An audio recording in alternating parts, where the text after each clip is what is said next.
حضرت حذیفہ بن اسید غفاری رضی اللہ تعالیٰ عنہ بیان کرتے ہیں، نبی صلی اللہ علیہ وسلم ہمارے پاس تشریف لائے تو ہم آپس میں بات چیت کر رہے تھے۔ آپ نے فرمایا تم کیا باتیں کر رہے ہو؟ انہوں نے عرض کیا ہم قیامت کا تذکرہ کر رہے ہیں۔ آپ نے فرمایا وہ قائم نہیں ہوگی حتیٰ کہ تم اس سے پہلے 10 نشانیاں دیکھ لو۔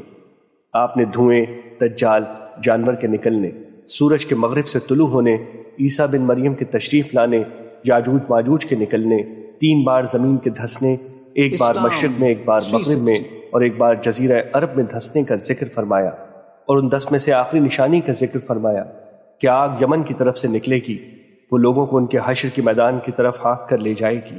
ایک روایت میں ہے عدن کے آخری کنارے سے آگ ظاہر ہوگی، وہ لوگوں کو حشر کے میدان کی طرف ہانکے گی، اور دوسری روایت میں 10ویں نشانی کے متعلق ہے وہ ہوا ہوگی جو لوگوں کو سمندر میں پھینک دے گی۔ مشکات المصابیح حدیث نمبر 5464۔ قرآن و حدیث کی سب سے بڑی حضرت حذیفہ بن اسید غفاری رضی اللہ تعالیٰ عنہ بیان کرتے ہیں، نبی صلی اللہ علیہ وسلم ہمارے پاس تشریف لائے تو ہم آپس میں بات چیت کر رہے تھے۔ آپ نے فرمایا تم کیا باتیں کر رہے ہو؟ انہوں نے عرض کیا ہم قیامت کا تذکرہ کر رہے ہیں۔ آپ نے فرمایا وہ قائم نہیں ہوگی حتیٰ کہ تم اس سے پہلے 10 نشانیاں دیکھ لو۔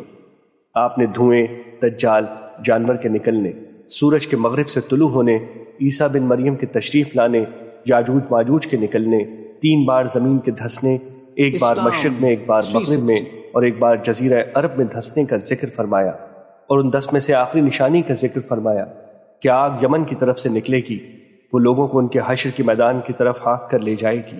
ایک روایت میں ہے عدن کے آخری کنارے سے آگ ظاہر ہوگی، وہ لوگوں کو حشر کے میدان کی طرف ہانکے گی، اور دوسری روایت میں 10ویں نشانی کے متعلق ہے وہ ہوا ہوگی جو لوگوں کو سمندر میں پھینک دے گی۔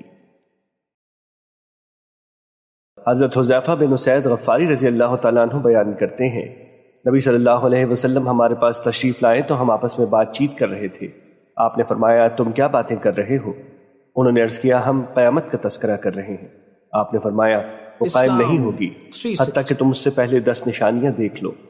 آپ نے دھوئیں، دجال، جانور کے نکلنے، سورج کے مغرب سے طلوع ہونے، عیسیٰ بن مریم کے تشریف لانے، یاجوج ماجوج کے نکلنے، 3 بار زمین کے دھسنے، ایک بار مشرق میں، ایک بار مغرب میں اور ایک بار جزیرہ عرب میں دھسنے کا ذکر فرمایا، اور ان 10 میں سے آخری نشانی کا ذکر فرمایا کہ آگ یمن کی طرف سے نکلے گی، وہ لوگوں کو ان کے حشر کے میدان کی طرف ہانک کر لے جائے گی۔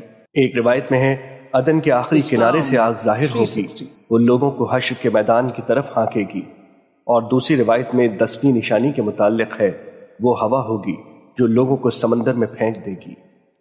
مشکات المصابیح حدیث نمبر 5464۔ قرآن و حدیث کی سب سے بڑی موبائل ایپ